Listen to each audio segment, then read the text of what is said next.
silang kasal. Marami na silang anak. Eh ang sinabi mo, di ba, mas lalong lumala ang pagiging adik ni Marcos nung naging asawa niya, si First Lady Liza Araneta.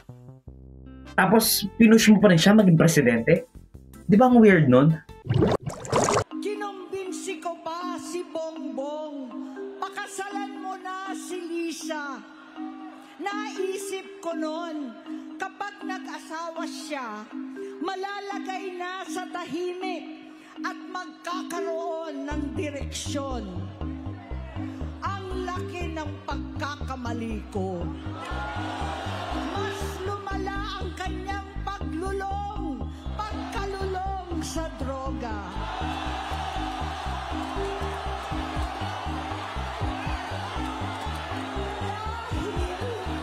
Parehas pala silang mag-asawa.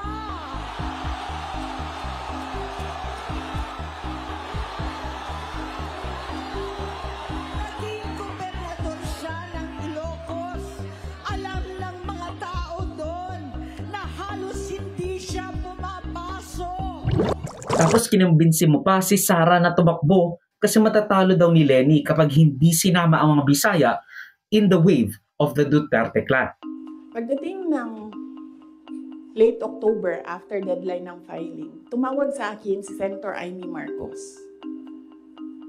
Sabi niya sa akin, pwede ka ba tumakbong Vice President? I'm happy that she was honest enough to say, kasi matatalo kami ni Lenny kung hindi mo dalahin ang Bisaya. Also nga pala, subscribe to the channel, follow my links sa socials of Lord Joseph. Kasi nga, tagal-tagal ko nang nag-YouTube pero hindi pa rin ako nakaka-1,000 subscribers. So I need 50 more subscribers. Pero alam mo kung ano yung pinakamasaklap? Matagal nang alam ni Tatay Diggs na adik itong si BBM, or at the very least, matagal niya na itong sinasabi.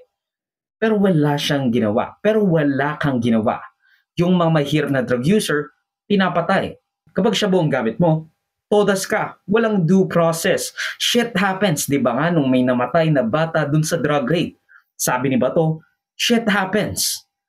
Sino bang gusto? Ikaw ba, pulis ka, gusto mo may bata matamaan?